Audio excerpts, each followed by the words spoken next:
इस वीडियो में मैं आपसे बात करूंगा, जैसा कि आप सभी को मालूम है आरपीएससी द्वारा first grade exam next month में आयोजित होने जा रहा है। इस बीच मैं आपके लिए एक सीरीज लेके आया हूं, जिसमें मैं आपको आरपीएससी द्वारा 2025 में जितने भी एग्जाम आयोजित हुए हैं उनमें पूछे गए राजस्थान जीके के क्वेश्चन करवाने जा रहा हूं। आज पार्ट 2 की चर्चा करूंगा। अगर पार्ट फर्स्ट अगर अभी तक आपने नहीं देखा है तो वीडियो का लिंक नीचे डिस्क्रिप्शन में दिया हुआ, आप जाके देख सकते हैं। डेली ये क्लास आपको इसी समय इस यूट्यूब चैनल पर देखने को मिलेगी। इसलिए अगर अभी तक आपने चैनल सब्सक्राइब नहीं किया तो चैनल जरूर सब्सक्राइब करें, नोटिफिकेशन भी ऑन रखिए, जिससे कि इसमें आपको राजस्थान जी के और करंट अफेयर के क्वेश्चन देखने को मिलेंगे जो कि आरपीएससी द्वारा 2025 में पूछे गए।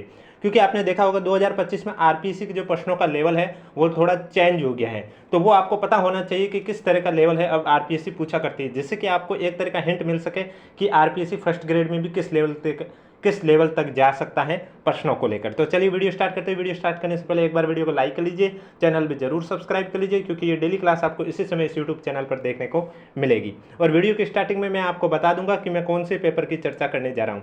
जैसे कि आज की वीडियो में कल मैंने चर्चा की थी आपके कृषि अधिकारी एग्जाम, जो कि 20 अप्रैल 2025 में आयोजित हुआ था, और आज मैं आपसे बात करने जा रहा हूँ पीटीआई और लाइब्रेरियन एग्जाम, जो कि अभी हाल ही में 3 मई 2025 में आयोजित हुआ है। उनमें पूछे गए राजस्थान जीके के क्वेश्चन की चर्चा करने जा रहा हूँ। तो चलिए वीडियो स्टार्ट करते हैं। वीडियो स्टार्ट करने से पहले एक बार जितना हो सके उतना वीडियो को अधिक से अधिक शेयर कर लीजिए और चैनल भी जरूर सब्सक्राइब कर लीजिए। क्वेश्चन नंबर फर्स्ट है आपके सामने, और मैं जो भी क्वेश्चन के आंसर बता रहा हूँ वो आरपीएससी की जो आंसर की है उसी के अकॉर्डिंग आपको आंसर बता रहा हूँ। राजस्थानी भाषा के संदर्भ में निम्न कथनों पर विचार कीजिए। पहला कथन है कि मध्यकालीन राजस्थानी भाषा में गीत और दुआ प्रमुख छंद थे। दूसरा, इस समय पिंगल भाषा का प्रचलन हुआ है जिस पर ब्रज भाषा का प्रभाव था। नीचे दिए गए विकल्पों में से सही उत्तर का चयन कीजिए। तो इसमें पहला और दूसरा दोनों सही है, यानी कि ए आपका करेक्ट आंसर हो जाएगा। नेक्स्ट क्वेश्चन है, किस लोक देवता का मेला भाद्रपद कृष्ण पक्ष नवमी को आयोजित होता है? मीराबाई, तेजाजी, रामदेव जी, गोगा जी। तो इसमें आपका राइट आंसर हो जाएगा गोगा जी का जो मेला है वो भाद्रपद कृष्ण पक्ष नवमी को आयोजित होता है, यानी कि कृष्ण जन्माष्टमी के अगले दिन। तो करेक्ट आंसर आपका हो जाएगा डी, जिसे हम गोगा नवमी भी कहते हैं। नेक्स्ट क्वेश्चन है आपके सामने, मेवाड़ राज्य के भील किसे अवतारी पुरुष मानते हैं? विजय सिंह पथिक, गोविंद गुरु, मोतीलाल तेजावत, राम नारायण चौधरी। तो मेवाड़ राज्य के भील है वो अवतारी पुरुष किसे मानते थे? मोतीलाल तेजावत को मानते थे, यानी कि सी आपका करेक्ट आंसर हो जाएगा। नेक्स्ट क्वेश्चन, राजस्थानी लिपि को किस रूप में लिखा जाता था? महाजनी, कामदारी, शास्त्री। सही विकल्प को चयन करना है। तो इसमें आपका महाजनी, कामदारी और शास्त्री, इन तीनों को लिपि को राजस्थानी लिपि को किस रूप में लिखा जाता था?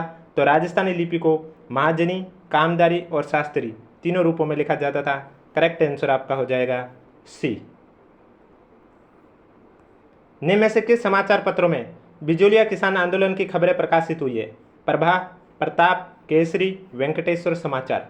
तो इसमें आपका राइट आंसर हो जाएगा पहला, दूसरा, तीसरा, चौथा, यानी कि ये चारों सही है। बिजोलिया किसान आंदोलन की जो खबरें प्रकाशित की गई है प्रभा, प्रताप, केसरी, वेंकटेश्वर समाचार, 1, 2, 3, 4 सब सही है, यानी कि जो करेक्ट आंसर है वो हो जाएगा सी। और अगर अभी तक वीडियो को लाइक नहीं किया तो एक बार वीडियो को लाइक कर लीजिए, चैनल भी जरूर सब्सक्राइब कर लीजिए।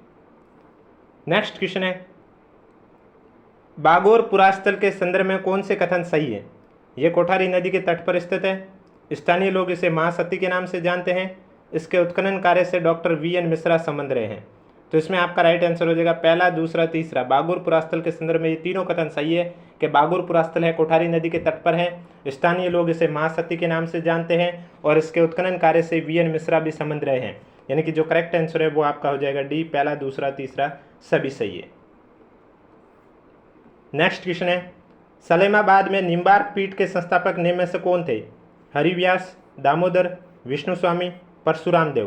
तो इसमें आपका राइट आंसर हो जाएगा सलेमाबाद में निम्बार्क पीठ के संस्थापक परशुराम देव थे, डी आपका करेक्ट आंसर हो जाएगा। नेक्स्ट क्वेश्चन है, मेड़ता के पास हुए युद्ध में अलाउद्दीन खिलजी के किस सेनानायक और उसकी पत्नी को कानड़ देव की सेना ने बंदी बना लिया था? शमस खां, कमालुद्दीन गुर्ग, नुसरत खान, उलू खां। तो इसमें आपका राइट आंसर हो जाएगा मेड़ता के पास हुए युद्ध में अलाउद्दीन खिलजी के सेनानायक शमस खां और उसकी पत्नी को कानड़ देव की सेना ने बंदी बना लिया था, यानी कि करेक्ट आंसर आपका हो जाएगा ए। नेक्स्ट क्वेश्चन है, विग्रहराज चतुर्थ के संदर्भ में निम्न में से कौन सा कथन सत्य नहीं है? अजमेर में एक संस्कृत विद्यालय का निर्माण करवाया है, ललित विग्रह नाटक की रचना की है, सोमदेव उनका राजकवि था, दिल्ली के तोमर और चालुक्य शासकों को पराजित करके चौहान राज्य का विस्तार किया है। तो विग्रहराज चतुर्थ के संबंध में सत्य कथन जो नहीं है वो ललित विग्रहराज नाटक की रचना की, यह गलत है, यानी कि बी आपका करेक्ट आंसर हो जाएगा। नेक्स्ट क्वेश्चन है, राजस्थान भाषा का निम्न में से कौन सा ग्रंथ गद्य और पद्य दोनों में लिखा गया? कानड़देव प्रबंध, अचलदास खींचीरी वचनिका, हरिकेली, वैली कृष्ण रुक्मणीरी। तो इसमें आपका अचलदास खींचीरी वचनिका है, ये आपके गद्य और पद्य दोनों में लिखे गए हैं, यानी कि बी आपका करेक्ट आंसर हो जाएगा। नेक्स्ट क्वेश्चन, राजस्थान साहित्य की किस विधा में नृत्य, गायन और अभिनय तीनों कलाओं का समावेश मिलता है? वचनिका, बात, रास या ख्यात? तो इसमें आपका राइट आंसर हो जाएगा रास में आपके तीनों कलाओं का समावेश मिलता है, नृत्य का भी, गायन का भी और अभिनय का भी। सी आपका करेक्ट आंसर हो जाएगा। रणकपुर मंदिर के विषय में निम्न में से कौन सा कथन सत्य है?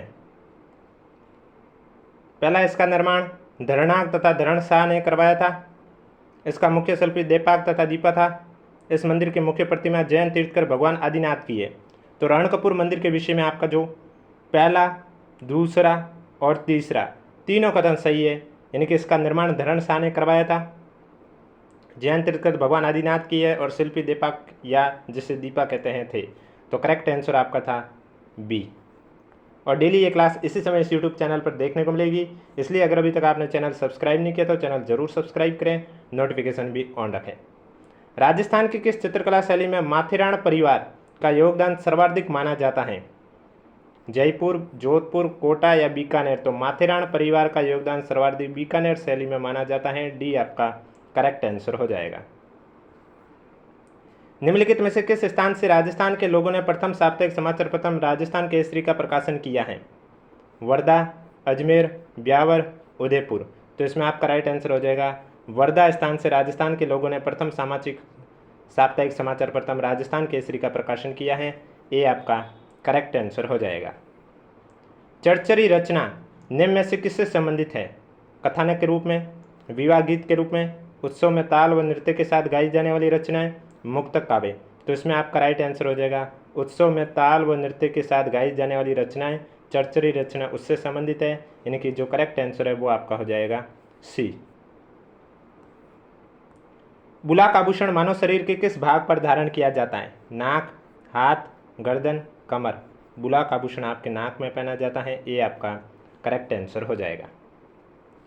राजस्थान में पर्यटन को उद्योग का दर्जा किस वर्ष दिया गया? 1999, 1990, 1999, 1960? तो आपका राइट आंसर हो जाएगा 1999 में राजस्थान में पर्यटन को उद्योग का दर्जा दिया गया। सी आपका करेक्ट आंसर हो जाएगा। निम्न में से कौन सा त्यौहार चैत्र माह में आयोजित किया जाता है? नागपंचमी, गोगा नवमी, तीज या घुड़ला? तो आप सभी को मालूम है घुड़ला है, ये चैत्र माह में आयोजित किया जाता है। होली के बाद 8वें दिन में घुड़ला त्यौहार है वो मनाया जाता है। करेक्ट आंसर हो जाएगा डी। नेक्स्ट क्वेश्चन, मारवाड़ के शासक चंद्रसेन के संबंध में निम्न में से कौन सा कथन सही नहीं है? वो आपको बताना है। मालदेव ने अपने तीसरे पुत्र चंद्रसेन को अपने 2 जेठ पुत्रों राम व उदय के दावों के विपरीत अपना उत्तराधिकारी नियुक्त किया था। ये सही है। राव चंद्रसेन की मृत्यु शिवपुरी में हुई थी। ये गलत है। उत्तराधिकार के युद्ध में चंद्रसेन ने अपने ज्येष्ठ भाइयों को लोहावट और नाडोल में पराजित किया। ये सही है। चंद्रसेन ने भादरा जून को अपना केंद्र बनाया जहां उसने साम्राज्यवादी शक्तियों के विरुद्ध संघर्ष जारी रखा। ये भी सही है, यानी कि बी आपका करेक्ट आंसर हो जाएगा, जो कि गलत है। निम्नलिखित में से राजस्थान के किस शासक ने 1857 के विद्रोह को दबाने में अंग्रेजों का सहयोग नहीं किया? बूंदी के महाराजा राम सिंह, बीकानेर के महाराजा सरदार सिंह, जोधपुर के महाराजा तखत सिंह, जयपुर के महाराजा राम सिंह? तो इसमें आपका जो करेक्ट आंसर है वो हो जाएगा बूंदी के महाराजा राम सिंह ने 1857 के विद्रोह को दबाने में अंग्रेजी को सहायता है वो नहीं की है, यानी कि ये आपका करेक्ट आंसर हो जाएगा। राजस्थान का निम्नलिखित में से कौन सा लो एश का खनन क्षेत्र नहीं है? पूर्व बनेड़ा, नीमला, डाबला, थूर हुंडेर? तो इसमें आपका राइट आंसर हो जाएगा पूर्व बनेड़ा क्षेत्र लो एश का खनन क्षेत्र नहीं है। ये आपका करेक्ट आंसर हो जाएगा। निम्नलिखित कथनों पर विचार कीजिए, सही उत्तर का चयन नीचे दी गई कूट से कीजिए। काला भरा डूंगर लूणी बेसिन की पश्चिम सीमा बनाता है। सालीसर, जसूसर और मलीसीसर शेखावटी प्रदेश में अवस्थित है। हनुमानगढ़ के निकट घग्गर नदी का तल नाली कहलाता है। तो इसमें आपका राइट आंसर बी और सी हो जाएगा, यानी कि सालिसर, जसूसर, मलसीसर शेखावटी प्रदेश में अवस्थित है और हनुमानगढ़ के निकट घग्गर नदी का तल है वो नाली कहलाता है, यानी कि बी और सी करेक्ट है, ए आपका राइट आंसर हो जाएगा। निम्नलिखित में से राजस्थान का कौन सा जिला अवनालिका अपराधन से सर्वाधिक ग्रसित है? झालावाड़, दौसा, टोंक, करौली। तो इसमें आपका जो करेक्ट आंसर है वो हो जाएगा अवनालिका अपराधन से सर्वाधिक ग्रसित करौली है, डी आपका करेक्ट आंसर हो जाएगा। पर्वतीय क्षेत्र और प्रमुख शिखर दे रखे हैं, आपको सुमिलित करके करेक्ट आंसर बताना है। सही उत्तर का चयन करना, सुमिलित नहीं करना। इसमें से सही उत्तर कौन सा है? क्या माउंट आबू है वो Rishikesh, Jaswantpura, Dora, Shivana, Nakoda, Jalore, Jarola. A B C D सभी सही है, ये आपका करेक्ट आंसर हो जाएगा। 2011 की जनगणना के अनुसार निम्न में से किस जिला समूह में महिला साक्षरता 40% से भी कम है? मैंने आपको कल भी कहा था आरपीएससी का जनगणना टॉपिक बहुत फेवरेट है और इसी में से जनगणना में से भी ज़्यादातर या तो साक्षरता से क्वेश्चन पूछा जाता है या लिंगानुपात से पूछा जाता है। कल के पेपर में भी आपने देखा होगा जो मैंने चर्चा की थी और आज फिर आप देख सकते हैं आज भी महिला साक्षरता से क्वेश्चन पूछा है। क्वेश्चन है कि 2011 की जनगणना के अनुसार निम्न में से किस जिला समूह में महिला साक्षरता 40% से भी कम है? आपके पास ऑप्शन है बाड़मेर, प्रतापगढ़, सिरोही, बांसवाड़ा, डूंगरपुर, जालोर, जैसलमेर, जालोर, सिरोही या जैसलमेर, जालोर, डूंगरपुर। तो महिला साक्षरता 40% से भी कम जैसलमेर, जालोर और सिरोही करेक्ट आंसर हो जाएगा, यानी कि सी आपका राइट आंसर हो जाएगा। कौन सा एक सुमिलित नहीं है वो आपको बताना है। टाई ट्यूब फैक्ट्री अलवर सही है,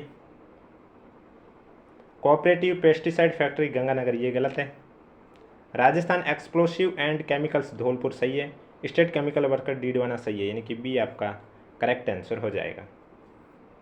राजस्थान सरकार ने स्टेट वेटलैंड अथॉरिटी की स्थापना हेतु अधिसूचना किस वर्ष में जारी की थी? 2017, 2019, 2016 या 2018? तो आपका राइट आंसर हो जाएगा 2018, यानी कि डी आपका करेक्ट आंसर हो जाएगा। एक साइड सिंचाई परियोजना, दूसरी साइड वो कहाँ स्थित है? आपको सुमिलित करके करेक्ट आंसर बताना है। छापी Jhalawar, Bilas Bara, Adwana Bhilwara, Sawan Bhado Kota. A B C D ये सुमिलित ही है, डी आपका करेक्ट आंसर हो जाएगा। निम्नलिखित में से कौन सा राजस्थान में सरसों का प्रमुख उत्पादक क्षेत्र नहीं है? दक्षिण क्षेत्र, उत्तर पूर्वी क्षेत्र, पूर्वी क्षेत्र या उत्तरी क्षेत्र? तो दक्षिण क्षेत्र आपका नहीं है, ये आपका करेक्ट आंसर हो जाएगा। मोरन छाप और झरऊ इराऊ सहायक नदियाँ किसकी है? साबरमती, माही, बनास, काली सिंध। तो ये है माही नदी की, यानी कि बी आपका करेक्ट आंसर हो जाएगा। लवणीय मिट्टी किस जिला युग्म में मुख्यतः पाई जाती है? जो लवणीय मिट्टी है वो कहाँ पाई जाती है? भरतपुर, धौलपुर, जालोर, बाड़मेर, दौसा, सवाईमाधोपुर, चूरू, झुंझुनू। बाड़मेर, जालोर में पाई जाती है, बी आपका करेक्ट आंसर हो जाएगा। कोपेन के जलवायु वर्गीकरण के अनुसार कौन से जिलों का युग्म उष्ण आर्द्र प्रदेश में सम्मिलित है? सिरोही, पाली, धौलपुर, करौली, अजमेर, टोंक, बांसवाड़ा, डूंगरपुर। तो आपको मालूम है उष्ण आर्द्र जलवायु प्रदेश है, ये दक्षिण क्षेत्र बांसवाड़ा, डूंगरपुर में पाई जाती है, डी आपका करेक्ट आंसर हो जाएगा। राजस्थान में निम्नलिखित में से कौन सा खनन क्षेत्र मुल्तानी मिट्टी का नहीं है? कपूड़ी, मौकासर, पलाना, केसर, देसर। तो इसमें आपका मौकासर हो जाएगा, जो कि खनन क्षेत्र मुल्तानी मिट्टी का नहीं है, बी आपका राइट आंसर हो जाएगा। कपूड़ी, पलाना और केसर, देसर आपके मुल्तानी मिट्टी का ही है। 2011 की जनगणना देखो, आप देख सकते हैं इसी एक पेपर में, जैसा कि मैंने अभी आपको पहले भी कहा था कि जनगणना से साक्षरता और लिंगानुपात का आरपीएससी का फेवरेट क्वेश्चन है और इसी एक ही पेपर में ये दोनों से आपके क्वेश्चन आ चुके हैं। यहाँ पूछा है 2011 की जनगणना के अनुसार राजस्थान के किन जिलों में न्यूनतम ग्रामीण और नगरीय लिंगानुपात अंकित किया गया? लिंगानुपात में ग्रामीण में न्यूनतम किसका है और न्यूनतम नगरीय लिंगानुपात है वो किसका है? आपके पास ऑप्शन है धौलपुर, जैसलमेर, सीकर, प्रतापगढ़, भीलवाड़ा, डूंगरपुर, नागौर, जोधपुर। तो इसमें आपका राइट आंसर हो जाएगा धौलपुर ग्रामीण में और नगरीय में जैसलमेर, यानी कि ए आपका करेक्ट आंसर हो जाएगा। राजस्थान में प्रोजेक्ट लेपर्ड के अंतर्गत सर्वप्रथम निम्नलिखित में से किस अभ्यारण्य का चयन किया गया था? जालाना, जवाई बांध, शेरगढ़, रावली, टोडगढ़। तो आपका राइट आंसर झालाना हो जाएगा, यानी कि ए आपका करेक्ट आंसर हो जाएगा। निम्नलिखित विशेषताओं के आधार पर वन क्षेत्र की पहचान कीजिए। ये राजस्थान में लगभग 52 वर्ग किलोमीटर क्षेत्र में पाए जाते हैं। वार्षिक वर्षा लगभग 150 सेंटीमीटर है। ये 1070 से लेकर 1375 मीटर की ऊंचाई पर पाए जाते हैं। तो इसमें जो आपका राइट आंसर हो जाएगा उपोष्ण कटिबंधीय सदाबहार वन, यानी कि डी आपका राइट आंसर हो जाएगा। पश्चिमी गंगानगर, उत्तर पूर्वी जैसलमेर और पश्चिमी बीकानेर जिलों में गोवंश की कौन सी नस्ल सामान्यतः मिलती है? राठी, मालवी, गिर, सांचौरी। तो आपका राइट आंसर राठी हो जाएगा, यानी कि ए आपका करेक्ट आंसर हो जाएगा। निम्नलिखित में से राजस्थान में कौन सा स्थल पवन ऊर्जा का नहीं है? फलोदी, पथमेड़ा सांचौर, खोडल, हर्षनाथ। तो पथमेड़ा सांचौर आपका हो जाएगा, जो कि पवन ऊर्जा का नहीं है, बी आपका राइट आंसर हो जाएगा। ठांड संदर्भित हैं सरस्वती नदी का आधार तल, थार मरुस्थल के चारागाह क्षेत्र, नागौर भूमि में स्थायी बालू का स्तूप, थार के मरुस्थल में अस्थायी झील। तो राइट आंसर थार के मरुस्थल में अस्थायी झील हो जाएगा, यानी कि डी आपका करेक्ट आंसर हो जाएगा। राजस्थान अक्षय ऊर्जा नीति 2023 में वर्ष 2029-30 तक गैर परंपरागत ऊर्जा उत्पादन का लक्ष्य निर्धारित किया गया है। 8500 मेगावाट, 1,25,000 मेगावाट, 90,000 या 65,000। तो इसमें आपका राइट आंसर हो जाएगा 90,000, यानी कि सी आपका करेक्ट आंसर हो जाएगा। निम्नलिखित कथनों पर विचार कीजिए और कौन सा सही है वो आपको बताना है। राजस्थान में 14 वाणिज्य न्यायालय हैं। जोधपुर कोटा में 2 वाणिज्य के अपीलीय संभाग भी हैं। पहला सही है सिर्फ, डी आपका करेक्ट आंसर हो जाएगा। राजस्थान संपर्क पोर्टल पर परिवाद दर्ज कराते समय यदि परिवादी को संबंधित विभाग की जानकारी न हो तो किस विभाग को अंकित करना चाहिए? मुख्यमंत्री कार्यालय, कलेक्ट्रेट, कार्मिक विभाग, सामान्य प्रशासन विभाग। राइट आंसर हो जाएगा कलेक्ट्रेट, बी आपका करेक्ट आंसर हो जाएगा।